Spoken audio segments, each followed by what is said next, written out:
In 1977, I made a documentary about the Rutles, the Prefab Four, Dirk, Nasty, Stig and Barry. It made quite a splash. Today, I'm here in Hollywood to take a look back at the Rutles, to look back on those mop-topping, foot-tapping, happy-go-lucky days of Rutlemania and ask the question, where are we today? Well, obviously, I'm here in Hollywood, and you're at home or at a friend's or at Veronica's or wherever you're watching. But tonight, I want to pose the question, did the Rutles change the world? Or did the world change with the Rutles? Or did the Rutles not change and the world did? Or perhaps we should all go and change now. Tonight, I'm going to be asking deep and probing questions. I shall be using modern interview techniques to harass and badger people whose only fault was that they knew the Rutles. Indeed, I shall be making a documentary that will hopefully bring me a bloody Emmy. Oh, for heaven's sake, come back here! Every time I see you walk by, there's a certain look in your eye, and your smile says there's something that I should tell you.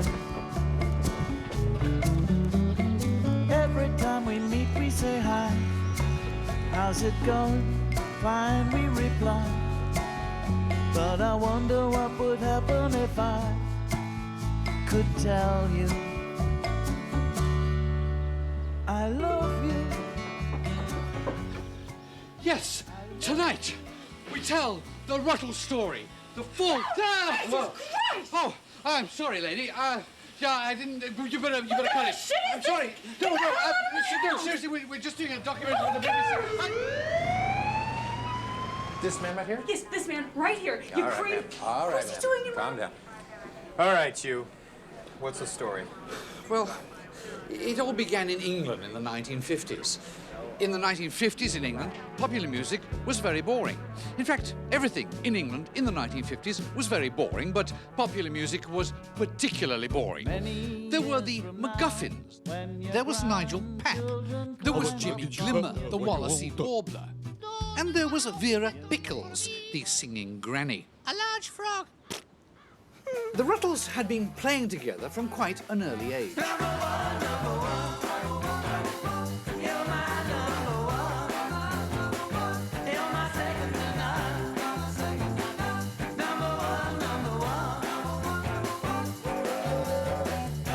When they grew up, some people believe they changed the world.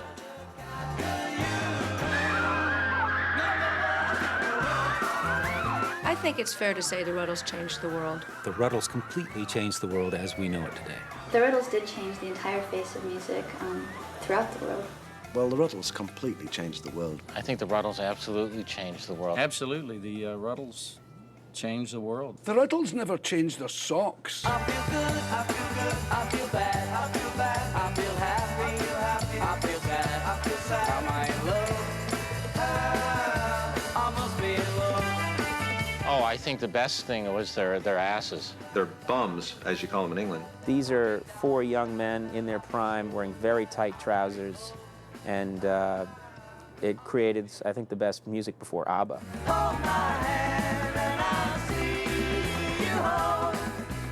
A lot of bands at the time were trying to sing like American boys, like American boy groups. Mm-hmm. The Rutles, I felt, were starting to sing like American girl groups. Essentially, at the beginning, they were black girls. Before I heard the Rutles, I wanted to be a musician.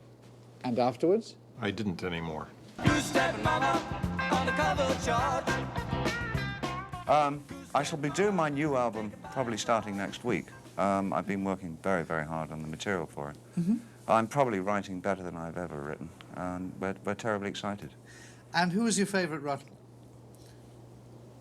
It's not about my album, this show? No, actually, this is about the Rutles. Ah.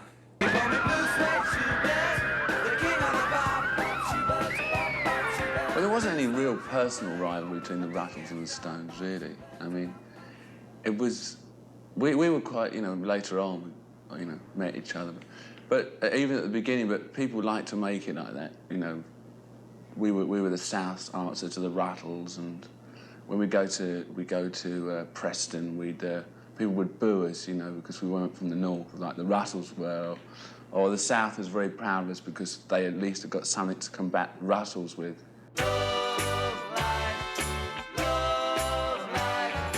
I mean, the Rutles took us through the latter part of the 60s. They literally took a generation by the hand and said, come, let's learn history.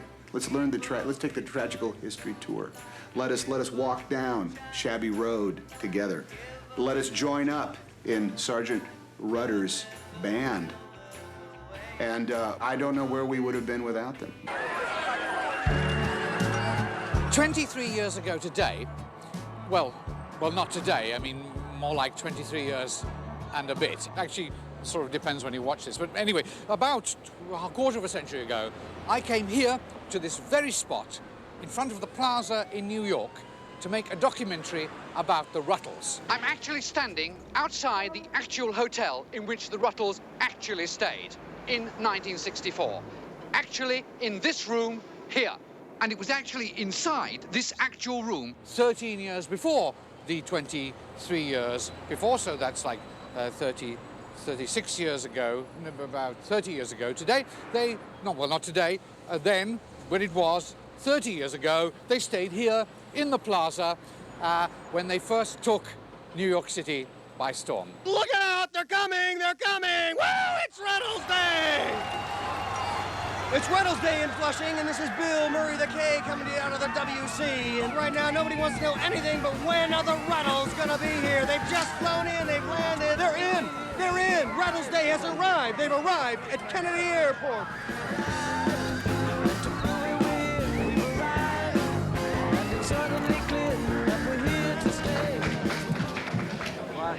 Wonderful to be here. Did you have a good flight? Wonderful flight. Yeah, we had a very Arms are a bit tired. Why'd you wear tight trousers? Well, keep your legs warm. Can't hear you. Speak up. Oh. Shut up a minute. Shut up. The Rutles invented rudeness. Shut up! Well, I think, you know, the Americans took a moment to get used to the Rutles because America's very polite on the whole. And so these kind of yobs coming off the plane and being rude to everyone, they took a moment to get the point of that. They're here! What can I say? I'm gonna put on my wig. Hold it! It's Rutles wig time, ladies and gentlemen. That can mean only one thing. We want a record. Hold my hand, yeah, yeah. Hold my hand, yeah, yeah. Hold my hand, and I see you home. I can't even keep my wig on straight. I've got a twist and rod. Woo. How about that then, eh? What's he saying? Bill Murray, the King. We want to meet the American girls. We're coming over to meet the American girls. Yeah. Wait a second, I got an idea. I'm going to say a word. And I want you people out there to react to whatever it is. What do you say when I say the word? Dirk! Gotta go now, because I gotta sleep. Okay? I've always been a big fan of Dirk's, and I always had kind of a crush on him. How about Nasty? I had floor-to-ceiling pictures of Nasty, and I had his picture on my pillowcase, and I would lick it or kiss it and cry with it before I would go to sleep. Yeah, dig it, baby. What about a guy named Stig? How come you never say anything? Oh, he's the quiet one. Yeah, he's the quiet one. He's a dark horse, he is. I was very, very fond of Stig. Liked him the best because he, you know, I loved the way he played. I loved his length. Excuse me? His length. All right, the Rutles. What do you mean? What word could I possibly have forgotten? I said Dirk, I said Nasty, and I said Stig. You don't mean Barry, do you? You start off loving Barry, especially when you're young, because there's just something funny about him, you know? He was the funny drummer. Oh, my God, Barry? Not a good-looking man, and yet the women were screaming. I was hoping when I got to be of age and got out behind my mother's apron strings that I could sleep with some of them as soon as I could. I think it's the kind of thing that rightfully should have been kept off the Ed Sullivan Show. Ladies and gentlemen, the Rutles. Let's hear it, folks. Shoot me down in flames if I should tell a lie. Cross my heart, I promise that it's true. I've been in love so many times before, but never with a girl like you. With a girl like you.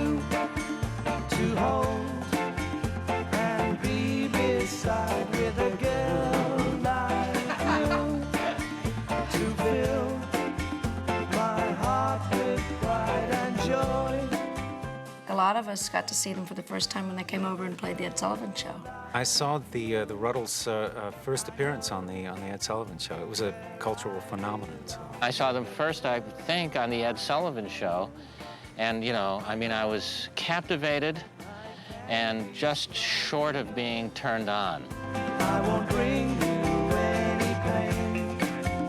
I won't run around again. I thought, my gosh, I'm going to do most of my hair like that. And that's what I did. And so through high school, I had this side of my hair like the Rutles, and this side was short because they didn't like long hair in the school. So I would, you know, sit like this in school, but then outside of school, I would look like that, and they would thought, a lot of people thought I looked like dirt.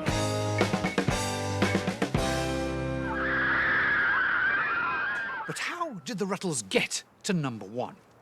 Ron Nasty had been born in 1940 and raised by his uncle, a well-known Liverpool ventriloquist. Who's a pretty boy, then? He was a very sensitive boy whose only fault was violence.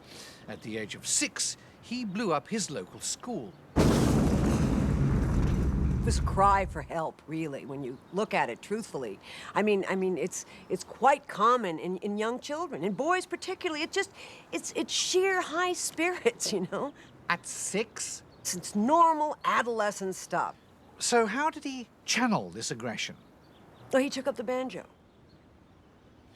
The banjo is the perfect instrument for the antisocial. Steve, you play the banjo. Yes, I do.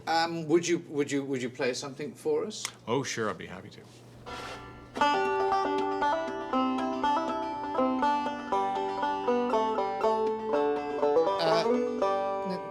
I'm sorry, would you play a Ruttle tune for us? Oh, no. No.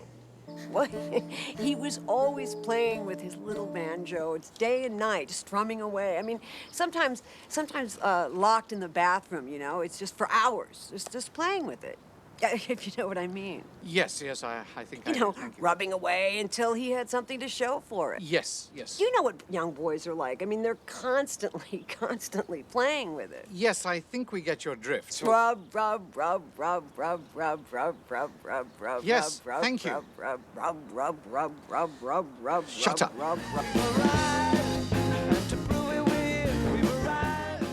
At first, they couldn't decide on their name. They were the Silver Rutles, the Ruts, the Tulls, the Sluts, even Alma Cogan, before finally becoming the Rutles. Ron Nasty, an ex-banjo player of no fixed ability, Dirk McQuickley, a left-footed guitarist, Stig O'Hara, a very thin man, and Barrington Womble, or as he was better known, Barry Wong.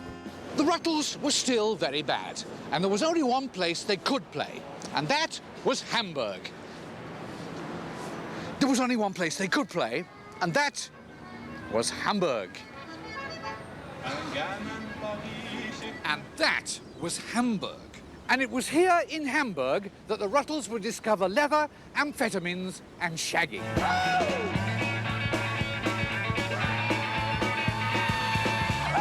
Hamburg sowed the germs of their popularity. Indeed, one might almost say, sowed the Germans of their popularity. Astro Glide, a German photographer who took these shots, gave the Rutles their mop-top haircuts and put them into leather trousers. Yes, I made them very, very tight leather trousers because, you know, you want to see, everybody wants to see their, how you say, nudges. Talent? Yeah, the balls. Yeah, it's very... Disgusting? Yeah, exciting. You know, I mean, I hate to, you know, blow my own, well, I wish I could, but I came up with the trousers, and they're very, very tight, and that was important because, you know, they had to wear something, but it's as if they weren't wearing anything. They played the Ratkeller in the heart of the ancient hooker district. Ancient hookers were everywhere. Hans Hancke is a German rockologist who came from Hamburg, who has studied the Rutles and their effect on the world through his work as a rockologist. Ja, ich stoppe per Stupe. Ich stoppe per Stupe. Stop, no, Stuka. No, nein, Stuka per Stupa. That was Hitler's original design for a plane called the Stupa, which was designed to drop large penises on the enemy. Screaming penises. The Stupa would fall from the sky, slapping penises. But they changed it to the Stuka because they are afraid. Because Hitler only had one ball and Göring had no balls. But that was... Hans, what about the Rutles? Oh, the Fräuleins were crazy for them, yelling at them, Ich liebe dich, which sounds like I want dick. But no, it means I love you. And they loved them more than just love, they wanted them. How can I keep loving you? Thank you very much indeed for agreeing to talk to us today. Oh, it's great to talk with you, and will the check clear? It'll be a small one from the BBC. Oh, BBC. Very clear. I remember listening to them as a child. The chicken has lips. We would hear your broadcasts, and the fox is in a nightgown. I repeat, the fox is in a nightgown. You crazy people. I wonder how you won the war with these strange riddles you're broadcasting. But yet the French blew up a train afterwards. I remember my uncle said the fox is in a nightgown and the train blew up. Yeah, I have bad memories. So, with their haircuts and the trousers, the Rutles returned home to the cavern. One day, a strange man with a pronounced limp hopped down the stairs into the cavern. He'd been asking a sailor for... well, never mind what he was asking for, because the rest is history. The man who hopped down the stairs became Leggy, their legendary manager. You remember the cavern? There was only that one doorway, so when somebody opened the door, the light came in. I saw this kind of dark apparition, strange apparition. Leggy was a strange man. Even in profile, he was strange. Leggy would, at the beginning, would walk around saying, the Rutles are going to be bigger than Elvis, and he'd be laughed at, of course. He was laughed at a lot because of the way he walked anyway, so he walked into these meetings at a disadvantage. And when he said, my band, the Rutles, is going to be bigger than Elvis, they laughed all them more heartily. But he was right, of course. I kind of asked around all the roadies, who this guy was, and they told me he was Leggy Mountbatten and he was going to manage the Rutles and stuff. But everybody knew that he didn't really like music. So what did he really like? He loved the trousers.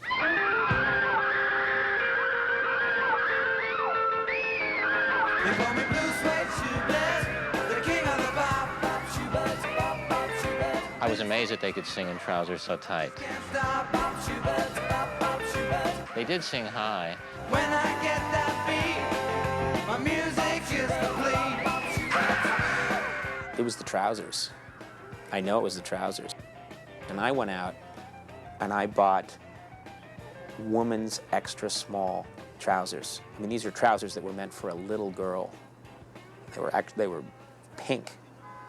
And I buttered my legs and I squeezed into these trousers so that you could just, nothing was left to the imagination. And let's just say my love life improved dramatically several years after I put those trousers on. Blue suede shoebird, when I'm dead I'll drop. Now she left you for another guy. Now she left you, don't you feel you wanna die? The Rutles were now legends. At the Lunchtime Achievement Awards, they met the Queen, who awarded them the MBE. Now she's left you, and you're feeling so. It must have been a great honour meeting the Queen. She's a lovely lady. Yes, just She'll like be nice my when mom. she's finished. Stig, how did you feel? He felt very, very proud. And honoured. And he'd like to say hello to all his friends and pets at home. Yeah, he'd like to request Vera Lynn singing Far, Far Away. She doesn't sing Far, Far Away. Sings She far did. too close. It's a good idea. Lady Beth Mousepaddler is the wife of the British ambassador. That's Minto. It's written Mousepaddler, but it's pronounced Minto. It's an English thing. The Rutles visited you here in 1964. Yes, that's right. I remember the occasion. Dreadful, horrible, lower working-class boys with appalling accents. One couldn't understand a word they said. What happened? Well, the evening with the ambassador was an absolute disaster. They came in very late, very drunk, staggered around, shagged the staff and left. The Rutles? No, the ambassador. Oh, baby, let me be. Baby, set me free. I'm on my knees. The Rutles were famous, perhaps more famous than anyone ever before. They had reached the very barnacle of success. But the irony was they had now become prisoners. Prisoners of fame. The whole world was in love with the Rutles, but they couldn't leave their hotel room. What are we going to do today? What? Just a sort of... Hey, look who's in the cupboard! Everywhere they went, they were stalked by girls. Bloody hell. Hey, there's a couple of Judies here. Bloody hell. All right, come on. They're everywhere, They're coming. Must be under the bloody bed, everything. Hey, do you think there's one of me cornflakes? In Hollywood, the Rutles rented this house in Benedict Canyon. 2 girls hired a helicopter and leapt from it into their pool.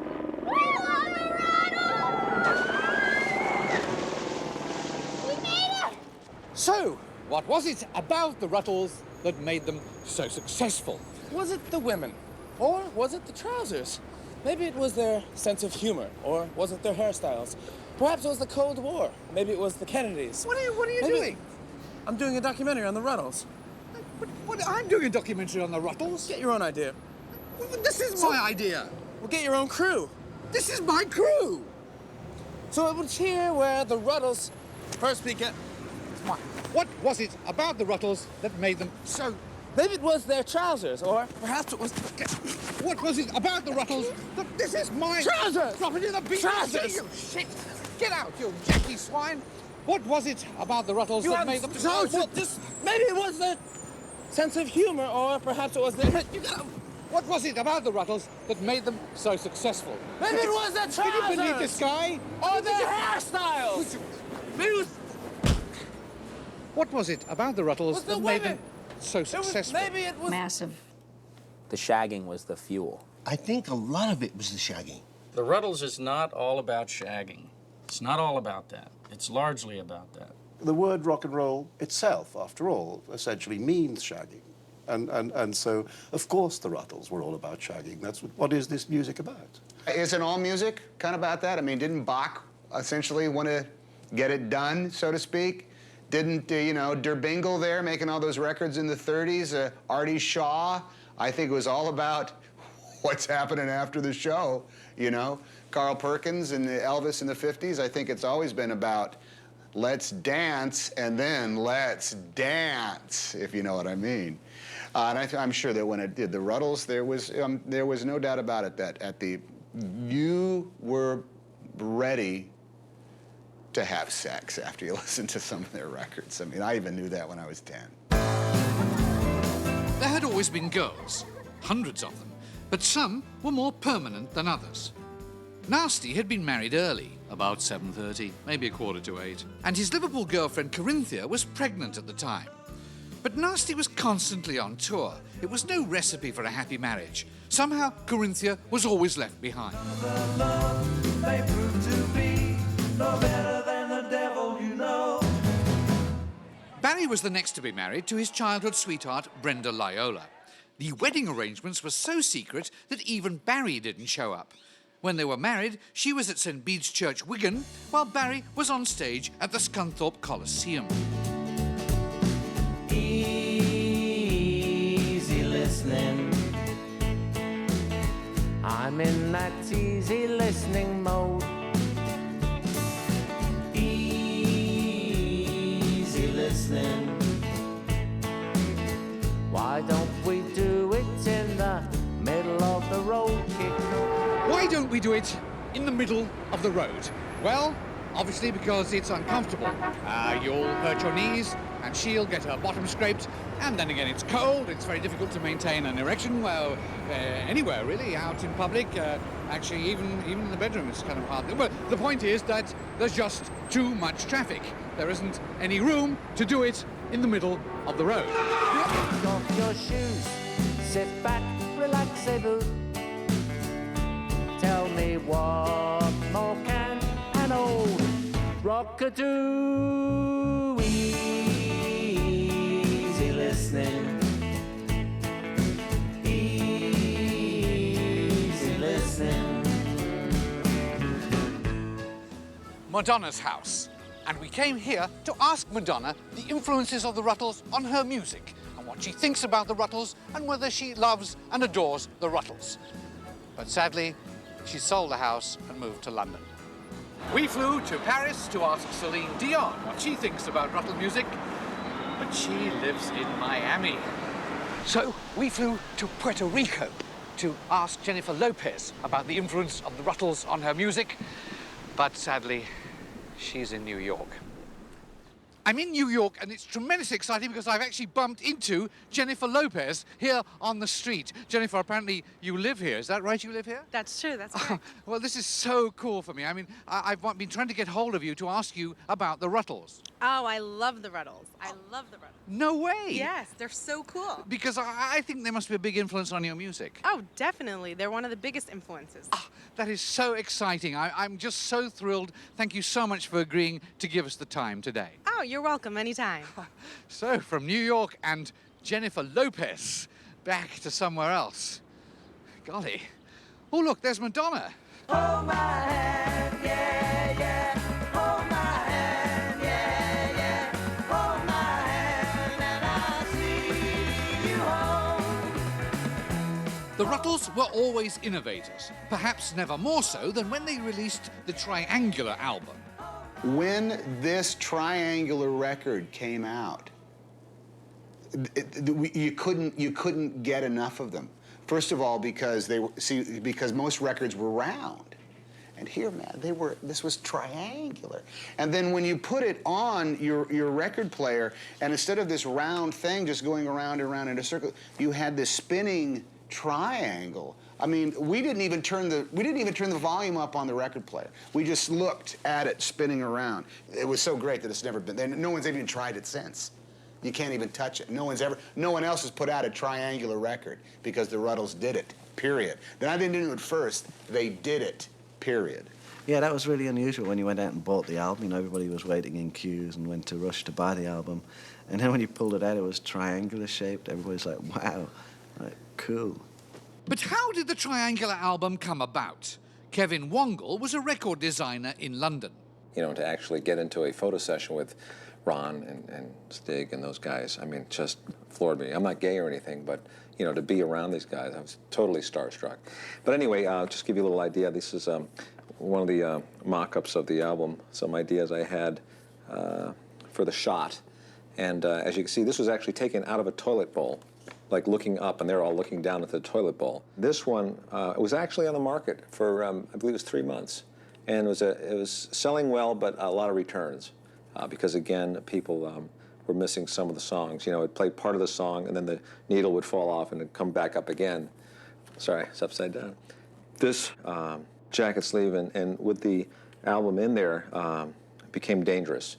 A lot of the kids were doing drugs at the time, and they were chasing each other with the album, and some, I believe, were actually stabbed. This image of the boys looking down, as it spun around, we found later on, as it spun around, it almost looked like turds going down the toilet.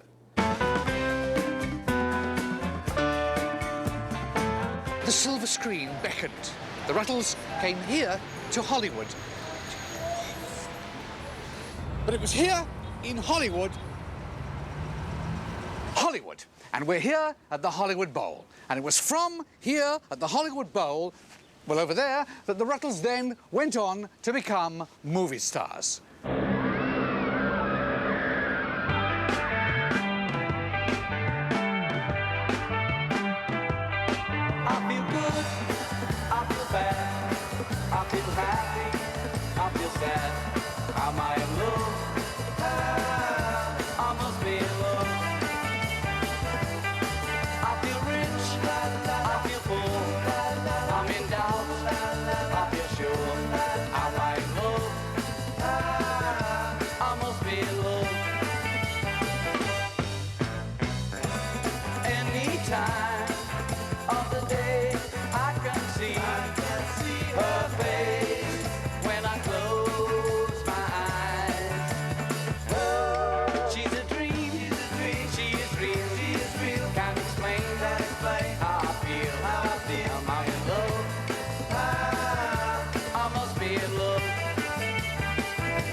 I loved A Hard Day's Rut.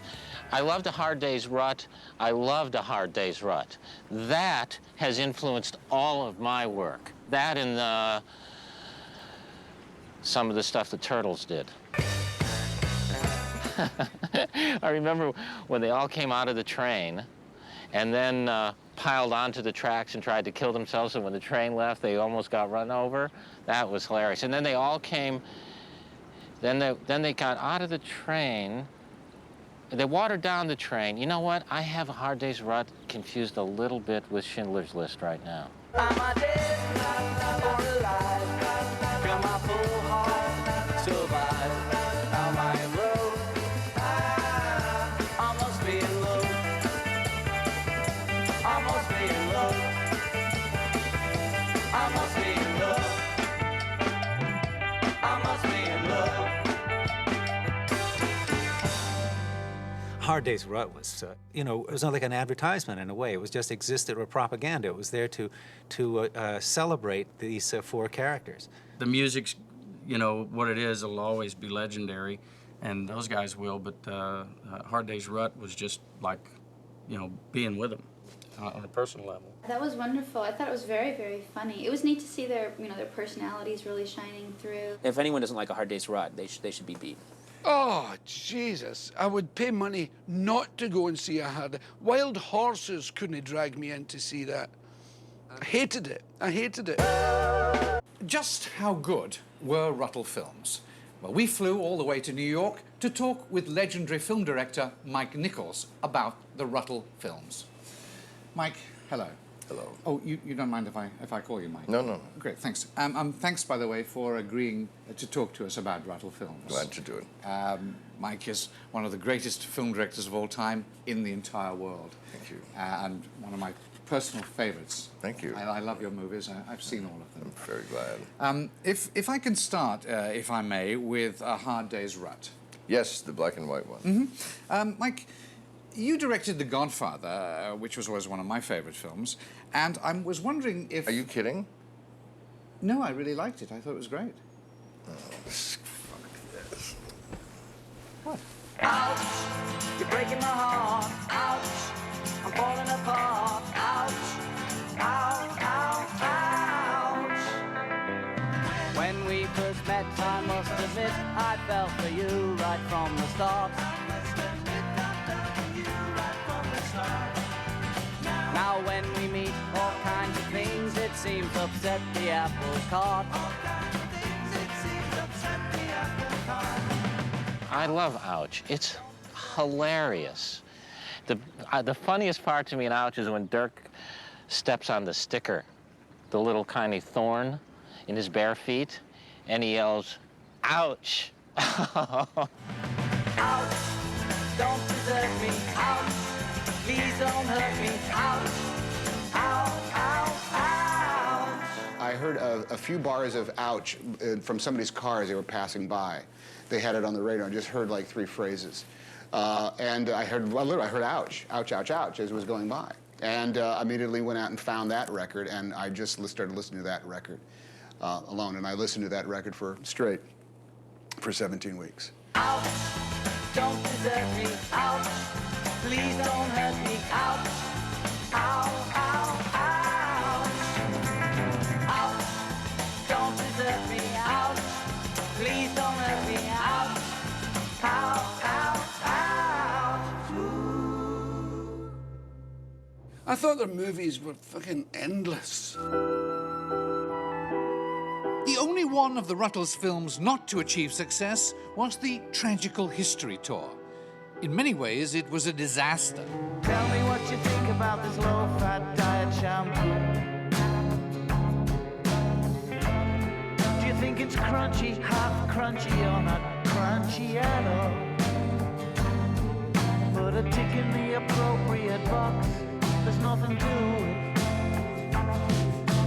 Yes, no, don't know. I don't care. I'm only a questionnaire. Dirk will always say, it was the best, it was wonderful, and it all comes together. No, no, I'm sorry, Dirk, it's a mess. It's just a big mess. It was a mess.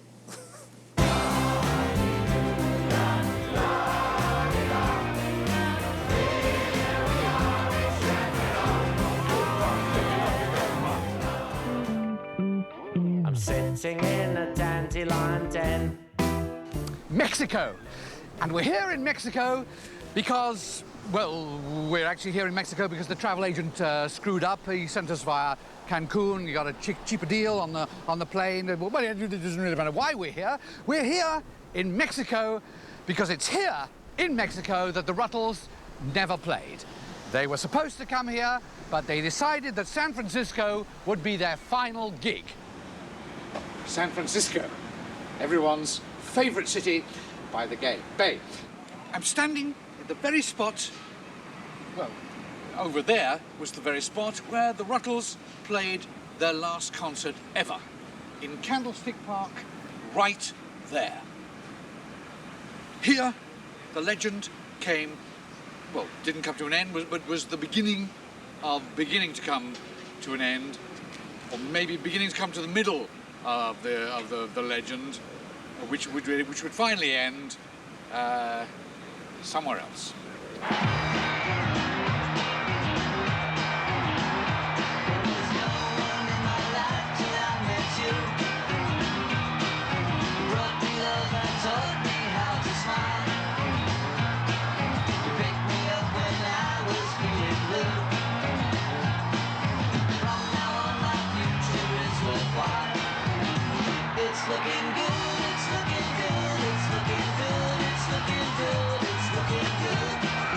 The Rutles' last live appearance ever was actually out where I was in San Francisco at Candlestick Park, I think. Right. And 66. That was the big show. And I did have tickets to it, and then I traded it to a friend of mine, my 2 tickets to see the Rutles for 35 hits of acid. Now, this is a true story. So I met the Rutles in a different way.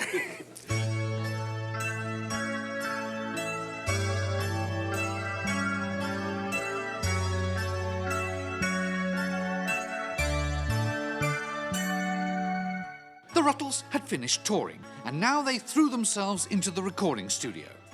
When they emerged, they were very strangely dressed. My name is Joe Public, I'm sure you all know me. They were also behaving very weirdly. The Rutles were under the influence of tea.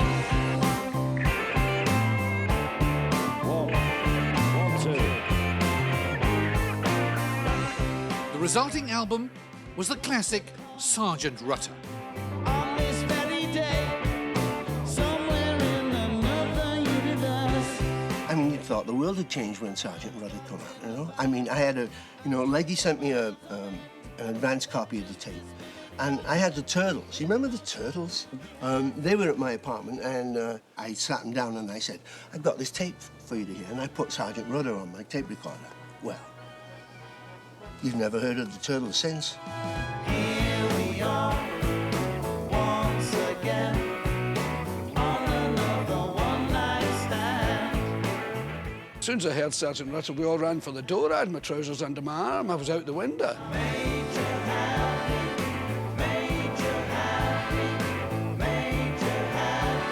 I used to play that album over and over and over. Yeah. And did you like it? Oh, I used it to fall asleep and help myself fall asleep. And it was great because you get into maybe 1 or 2 songs some nights. You can be completely wide awake and thinking, I am never going to fall asleep. And I would put on Sergeant Rutter, and immediately I was out.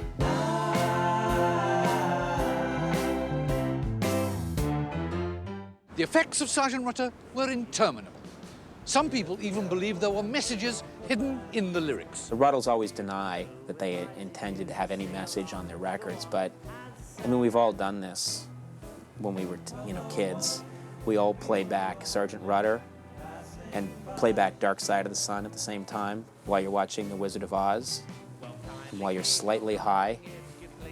And it's amazing how it all syncs up, and it's an episode of Bonanza. Everybody used it. Sergeant Rutter led to the summer of lunch. The summer of lunch when there was all that free food going around. Yeah, I got diseases. That was when I was really eating everything. As the Rutles say, all you need is lunch.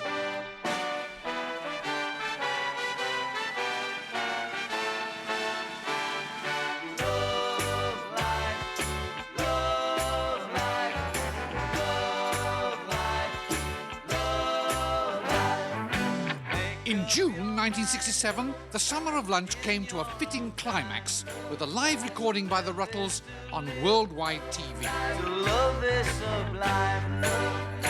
Where there's a will, there's a way. Love is the meaning of life. Life is the meaning of love. Love life. The Love Life sessions were, you knew something was really happening. I mean, it was the first, I think, the first round the world thing, you know, where everybody around the world could hear the Rutles singing Love Life and be a part of it. But I was actually really a part of it because we were all at the Shabby Road together, you know, you know Studio 2 there, where you walk down that thing? Well, that wasn't the studio. It was actually Studio 1, where the big orchestra goes in. I was sitting right in front of Nasty. Mick was there.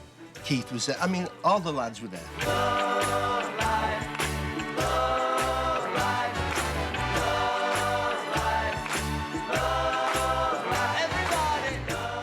Stig now discovered the meaning of life right here at this Indian restaurant. It was curry. He studied transcendental mastication under Arthur Sultan, a former chef at this Shangri-La restaurant. I remember they went through that phase where they went to the Indian restaurant and they were eating curry, and they found enlightenment and a higher power for $8.95. Did you ever get the feeling that the truth is less revealing than a downright lie? Stig now invited the others to join Arthur Sultan for a weekend of curry in Bognor. When it came to curry, they were anxious not to miss the boat. In Shangri-La.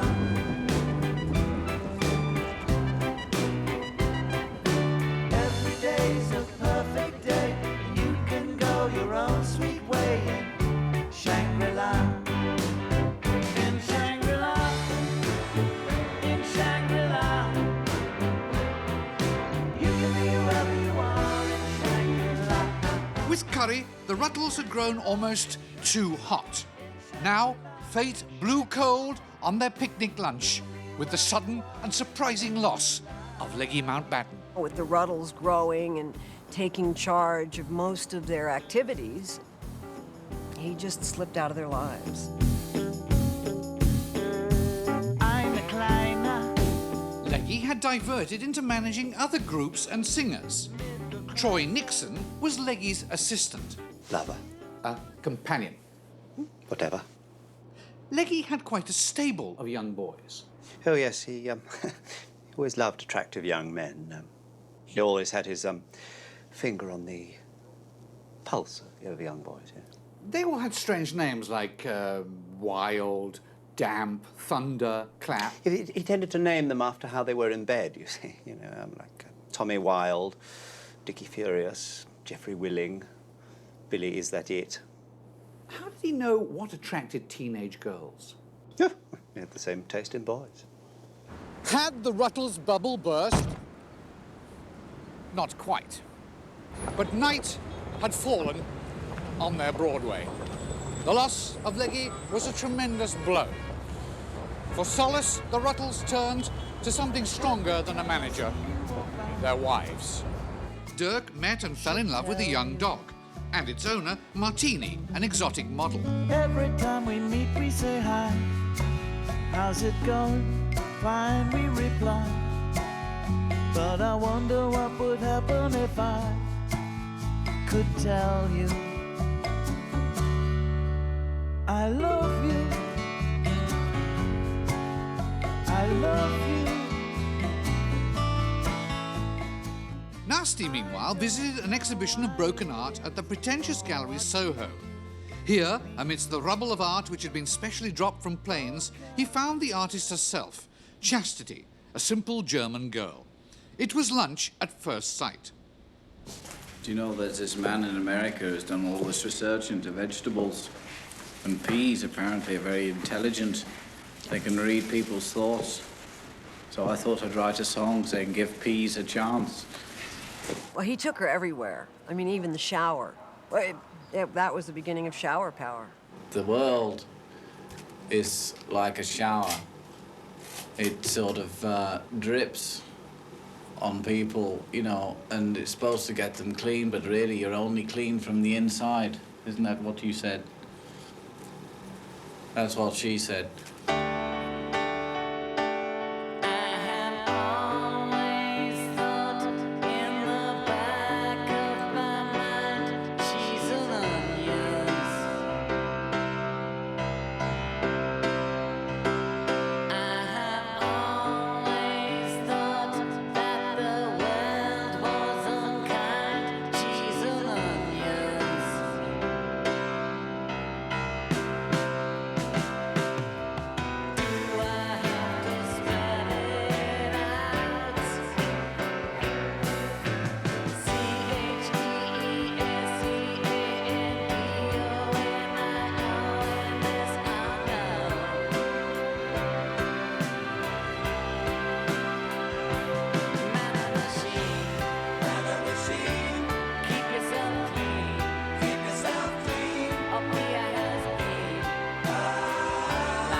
The Rutles music will be remembered long after Mozart's paintings or Beethoven's after-dinner speeches have been forgotten. But what was it that drove the Rutles apart? Well, was it their trousers, or maybe it was their sense of humor? Maybe it was the Cold War, or maybe it was the cold weather. Give me that. What are you doing? This is mine. No, this is mine. I'm making this darn documentary. This is my documentary. Now you tell me. Get off. I don't know Stop who it you now. are. Who are you? Know who I am? Well, you should know who I am. Will you get away? For heaven's sake. Get off me. Get off me. Hurt me. Rat. You stupid rat. For God's sake. This hurting you so soon. What was it that drove the Rutles apart? I don't know. It's a lot of things. I mean, I guess women, really. Women are a great divisive force in the Rutles, I think. In a lot of bands. Not in ours, of course, but in the Rutles, it was a big problem, I think. How can you be a rock and roll singer if you're married? It's not possible. No, you have to have rock or roll, you know. You can't have both of them if you're married. As they broke up, they passed on to us the one great truism that I think all humanity can understand. That in the end, the lunch you make is equal to the lunch you take. And if you can abide by that, my friend, then you will never, ever say ouch. The breakup of the Rutles is chronicled in their final film, Let It Rot. It's like watching a marriage fall apart. Only one moment enlivens the misery, when the Rutles play live together in public for the very last time on a London rooftop. Working up a fever in a one-horse town was a jockey by the name of Joe. He didn't have a lot of what you might call luck, but he had a lot of get up and go. Get up and go, get up and go, get up and go back home. Get up and go, get up and go, get up and go back home. Get up and go, get up and go, get up and go back home. That's crap. Let It Rot was so bad, the Rutles were arrested. Let's go, man. Hey, let's go on. The end for the Rutles came quite suddenly and unexpectedly. The Rutles had made a tremendous impact. The breakup was the nicest part of their entire career. I thought, you know, there was a sigh of relief throughout the business that maybe we could get back to inanity and the driving drumming that is the essential key sign of rock and roll, instead of all that complicated bullshit and bringing in orchestrators and video and all that nastiness, you know. I thought, well, they've broken up. Good idea. As a matter of fact, it was the best idea they had. That kind of populist music is won't last. It can't last. Too many people know it. Everybody can sing it, everybody knows every word of every song. How can that possibly last? It's an ephemeral kind of flotsam and jetsam. It's a nothing, it's small. It doesn't matter. It's insignificant. It's of no consequence. Of course it'll fucking last. I will not do what the Rutles did. I will not break up. Where would the world be without the Rutles? Where would it be without Dirk and Nasty and Stig and Barry and all their shenanigans and all their whoop-de-doo and all their normal stuff? And here we are, we're all lads from Liverpool. Where would we be without that? Where would we be? Could you think of any great communist rock bands? No, I don't think so. There was nothing called the Village People's Republic, you know. There was no bands with 2 million gay Chinese. Here was a shining example of what it could be like. You could like go make music and make fun of everybody and get away with it. You know, it was great. Really, the crowning glory, I guess, to their career is this piece of marketing extravagance. What am I getting for this? Well, actually, they did say that you'd be getting, you know, you would waive a fee. I would waive a fee? Yes. Really? They told you that? That's what the office said, that you'd be waiving the fee. Wrap. I think you should just tell us. I can't do any more now. I've got to go. Oh. Could we just wrap it up? And honestly, it's not you. It's the whole crew. It's just too much. They're trampling over what's left of my. Honestly, they've killed my dog. I've got to finish up, and out you go. This is fantastic. Say hello to all the people in England. Honestly, I've just. I gotta go. You know, I've got other things. I've got 2 other interviews to do. One question. Bye-bye. Bye-bye. Bye-bye. 23 years ago today, right here in front of the Plaza, New York, was where this documentary all began. Why? Here was. Why are you doing this to me? I'll tell you why. 23 years ago, here, actually, here, 23 years ago, and here, and over here twice, you met my mother. Big Wendy? Dad! I don't believe it! I don't believe it! Many years from now, when your grandchildren climb up on your knee, you may be quite astonished to see how many channels they can change on TV. When some old film in black and white comes on and there you are up on the screen. Or is it someone just like someone you've been? Looking not a day over 19. Grandad, the little ones are asking you, why do you look so sad? So you tell them all about the fun you had. Back in '64, before you were born, people had no time for pouring scorn on dreams of love and peace. No one was obese, only tight trousers were worn. Back in '64, we were at it like knives. Back in '64, the time of our lives was in the present tense. Now does that make common sense any more than girls with hairdos called beehives? You may wistfully recall how Benjamin Disraeli said that life is too short to be small. Or maybe like some old time song, overall it's long, so long, it's all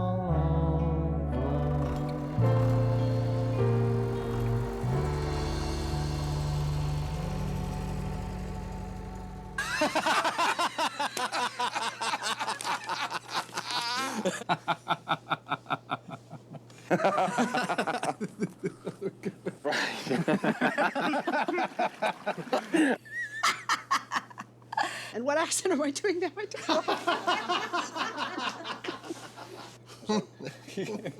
Don't worry. Start the thought.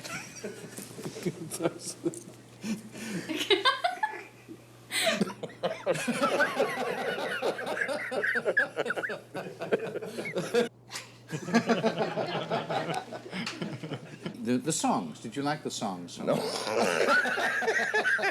God damn it. It's hilarious. So shameless. So shameless. It's hard because I'm not a good comedian. Not comedian. You're a wonderful comedian, and you're very good. Okay.